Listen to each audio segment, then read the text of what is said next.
right, the sun is out and so are we. It's Monday morning right here, and of course we're out here looking for, should I say daily 2K? Maybe I should put a currency in front of that. Dollars, definitely, not in this economy.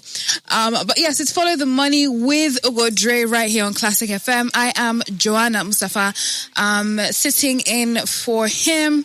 And this is brought to you by Nairametrics in partnership with UBA. It's going to be, as always, we cover where the money is going, especially on the equities markets. And maybe we may come around to talk about what's happening on the fixed income side of things. But yes, it was a great week last week. We're going to go through the weekly wrap up and, of course, some of the corporate news that drove the market, some of the big stories on the markets last week, like Oando being suspended, and then some of the earning results as well that came out. Transcorp Hotel came out, UBA came out, and I think over the weekend, Dangote and Airtel came out. So definitely news that will shake up the markets a little bit. But this last week that ended October, was it 18th? No, it wasn't 18th. It was October 20-something. That week, of course, was one of, would I say, a ceiling-breaking week.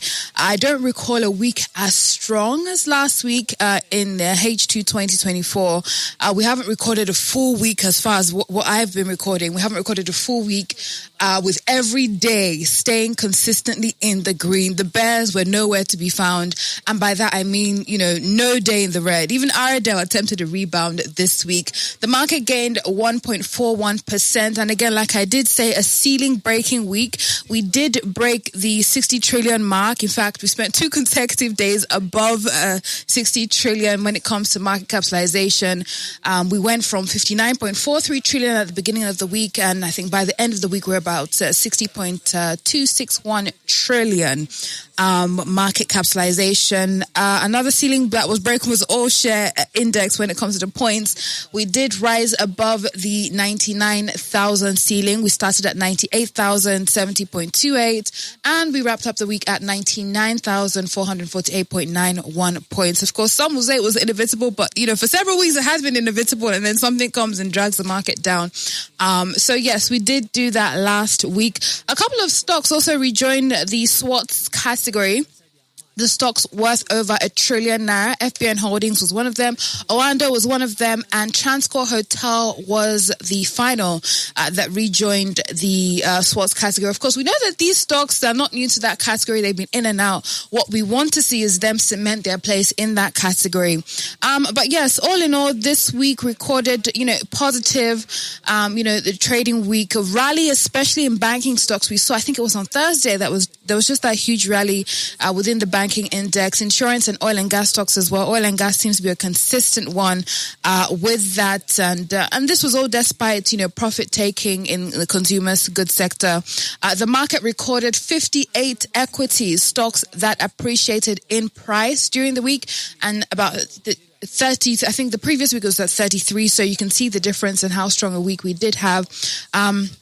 And then there were 18 equities that depreciated in price as opposed to the previous week where we had 43.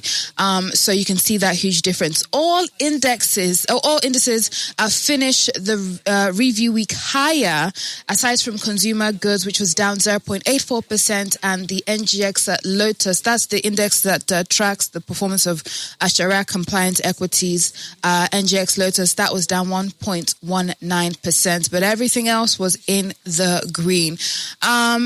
Questions are, will profit taking persist this week?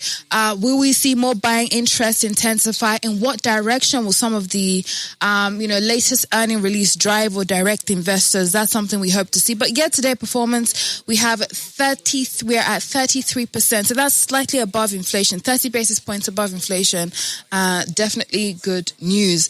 When it comes to corporate announcements, UBA, they announced their audited results for the third quarter that ended 30th of September 2024, and strong and impressive growth across all key indicators. If we're coming to net interest income, we're seeing that rose impressively by 149% to 1.103 trillion in the period under consideration, and we're also seeing a 20.2% increase in profit before tax. So they closed at about 603.48 billion when you compare that to the 502.09 billion recorded in the third quarter of 2023. Also, profit after tax also rose significantly or remarkably by 16.9%.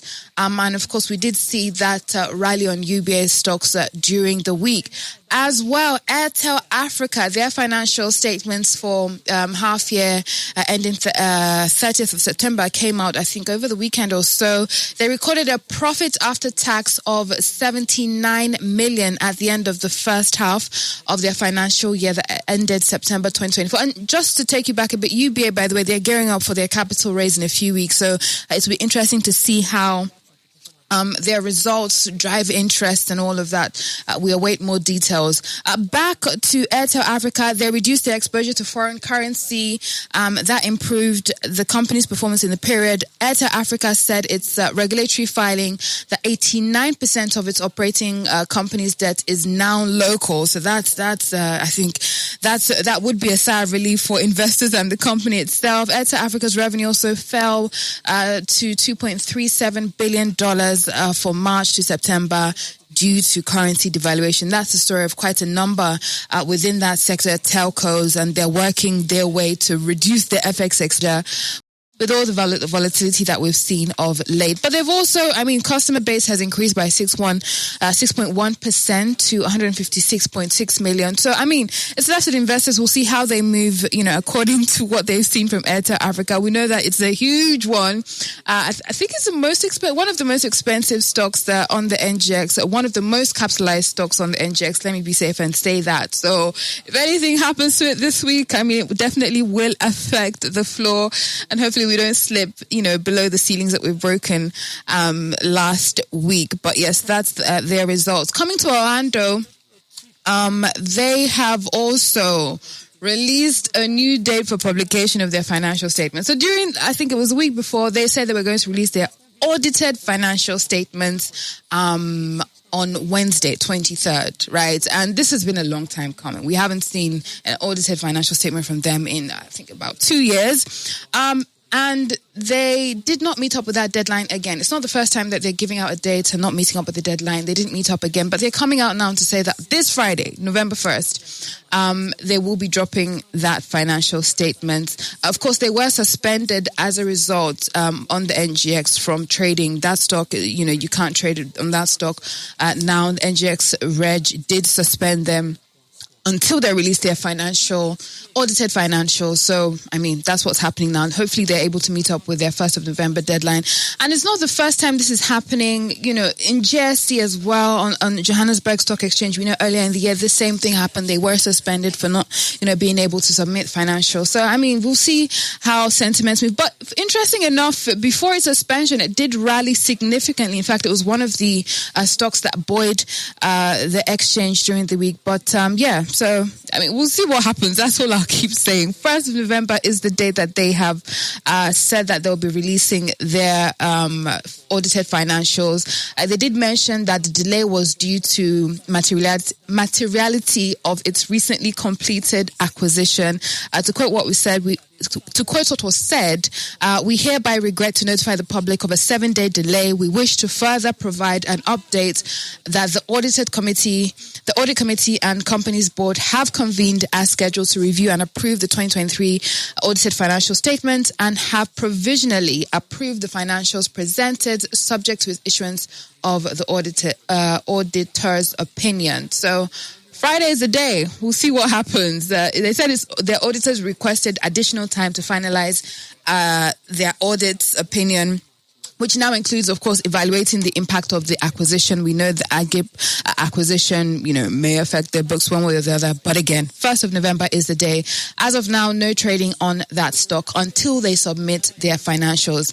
Dangote Cement, they have also dropped results. And again, it's one of those heavy stocks. It's a stock worth over $1 trillion. It will be interesting to see how, I think it dropped over the weekend. It will be interesting to see how investors move this week, whether or not that affects anything. But marginally increased their 9-month pre-tax profit to 406.38 trillion.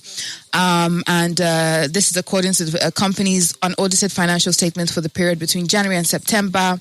Revenues increased by 69.5% from 1.51 trillion in the first 9 months of 2023 to 2.56 trillion in the period under the review. Despite the 70% increase in revenues, the company only manages to increase profit after tax by it's not even up to 1%. It's just over 0.5%, 56 basis points. And of course, that's owing to a near doubling of production costs and more than 100% increase in finance cost.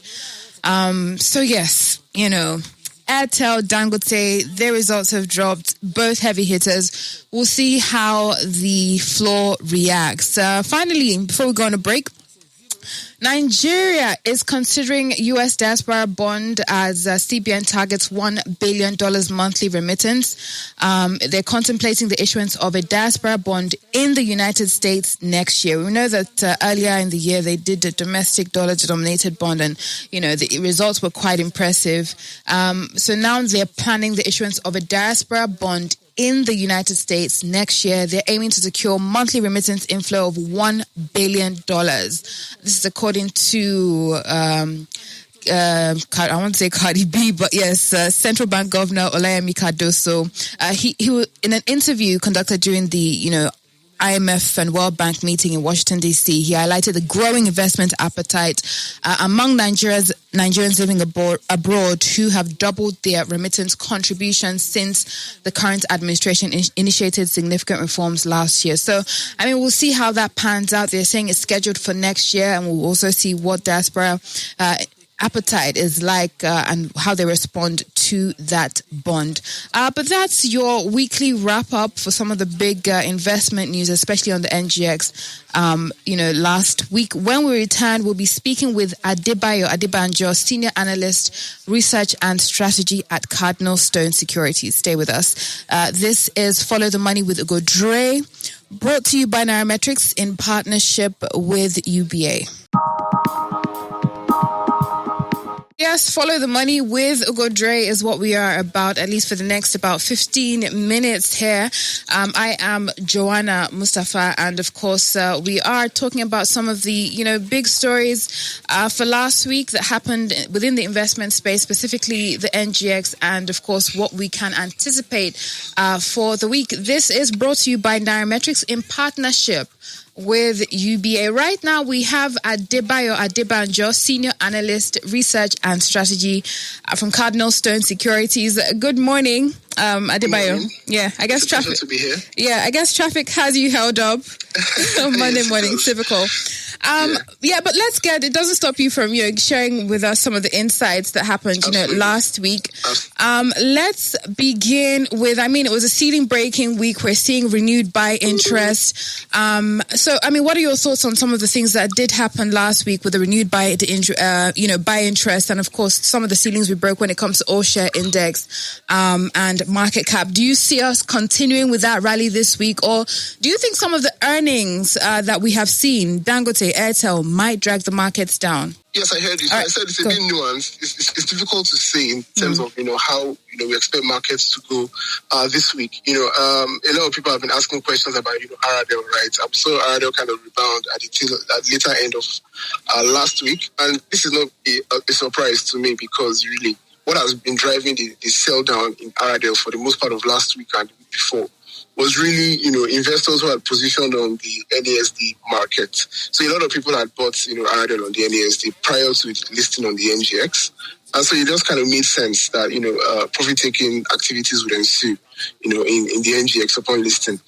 In addition to, to that, there's also a lot of slowdown as regards, Aradel taking up the SPDC onshore and shallow water assets via the Renaissance Consortium. So that's kind of been held back. If you recall, there's been some news article about, the upstream regulator kind of putting a bit of slowdown on that. And I think that kind of fed bearish sentiment, into the market as well. But of course, like I always say, Aradel remains a very good buy. I mean, we've seen that a lot of market participants tend to pair them alongside Seplat. Mm-hmm. And because Aradel is a dollar-generating company, like Seplat, has strong earnings, and because it's also one of the, probably the only refiner on the index right now, I think a lot of investors are looking to position in that stock eventually. So I think that's what is kind of driving the recovery that we're seeing, in that stock for this week. Yeah, I mean, it's interesting to see you draw that comparison between, Aradel and Seplat. Share price is still far way apart. What do you see? Obviously last week we saw, I think it was just one day of rebound. What do you see driving a rally and perhaps driving the share price of Aradel up to, really compete with the likes of a Seplat that is now heading towards 6,000?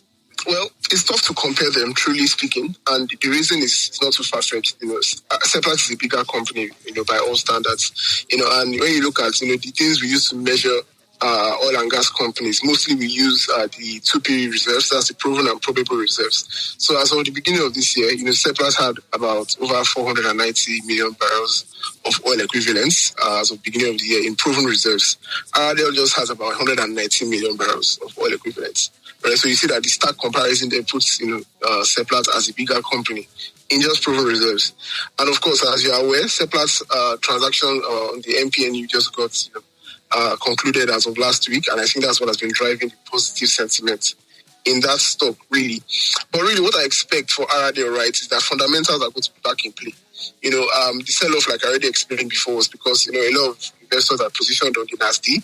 In fact, a major investor in Aradel, that's the African Capital Alliance Fund, offloaded over 25 million units of its shares in the first week of its listing. So that kind of brought, a lot of sell pressure. So even a lot of investors who did not know what was going on just figured, this stock is going down, we can exit. So that's pretty much what drove that bearish sentiment. So again, fundamentals are going to be back in play.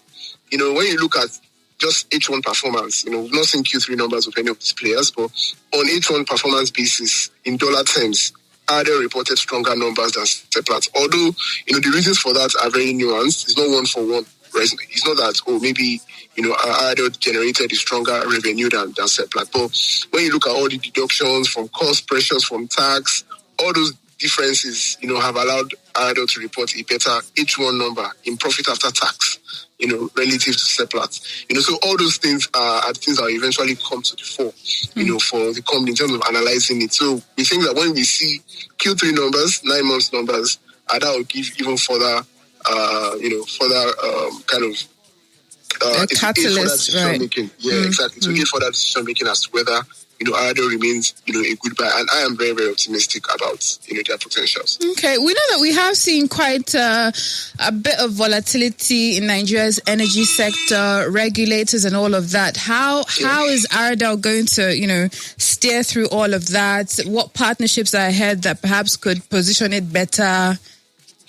Yes, so as you know, international oil companies have been exiting our markets because of, their new sustainability drive, so to speak. And so I think that kind of creates, an ample opportunity for indigenous oil companies in order to take up, these reserves. And it's very, very important because, Nigeria has a target of about 1.7 million barrels per day, in production. So somebody has to pick up these assets to utilize them in order to, further aid that, our production targets. And that's what we're seeing indigenous oil companies like Aradel do.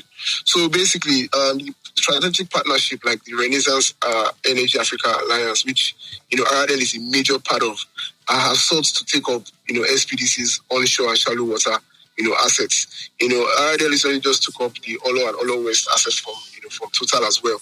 So these are some of the transactions that are going on, within our market, showing that, indigenous oil and gas players are showing capacity to take up all these assets that have been left off by international oil companies, so that Nigeria can maintain its oil output, production. So I think that the biggest impediments to the success of these transactions are regulatory slowdowns. You know how long it took, Seplat to take up MPNU's assets? Just recently got concluded. Transaction that started since 2021. Also, there's a lot of, back and forth with Aradel and the upstream regulator, that's the NUPRC, on these Seplat, on these SPDC assets, right? So these regulatory slowdowns are the biggest challenges that we have, and we think, the company's ability to navigate, these challenges will go a long way, in how soon they can close the transaction. All right, we'll see how they're able to navigate that. I mean, you've made reference to one of his competitors, Seplat. The other one would be Owando as well. Interesting activities on Owando this week. It was suspended, and I mean, they've said that they're going to release their audited financials by the end of this new week, November 1st. What are your thoughts on what's happening there and how, investors are receiving that suspension and the stock in general? Yeah, so to be honest, and this is just my own personal view, really, I'm very, very concerned about, Owando's corporate governance, as a whole. It is very, very concerning for investors. And that's just even on a sentiment basis. When you now look at their performance as well, this company has reported negative equity for the longest time. Yes, we're excited about the transaction that, that it has been able to close. Ajib's assets, which are really, really good. Ajib's assets kind of set Owando to be the biggest, oil and gas indigenous upstream oil and gas company in Nigeria, even bigger than Seplat with MPNU, based on proven reserves. So yeah, it's going to be a much bigger company by extension based on that transaction. But, if the company is not able to manage these things effectively, it would not matter. And those are the problems, I mean, it has gotten to a point where they have to suspend, trading on that stock just because of this same corporate governance, issue. So I think the company's ability to actually, improve, that's the word I would use, to improve on these, corporate governance issues would go a long way, to kind of, spur, investor sentiment. At the moment, it's pretty much just based on the transaction. Everybody just trying to take position based on the transaction. But eventually, if the company doesn't manage those assets well, if its corporate governance does not improve, it will not matter. And, investors will begin to run away from that stock. Yeah. I mean, those are the things that matter long term. Finally, before I let you go, well, maybe not quite finally, banking, the banking sector, we know that they saw, massive activity this week, especially on Thursday. What do you think is driving that there? And, do you see that spilling over into this week?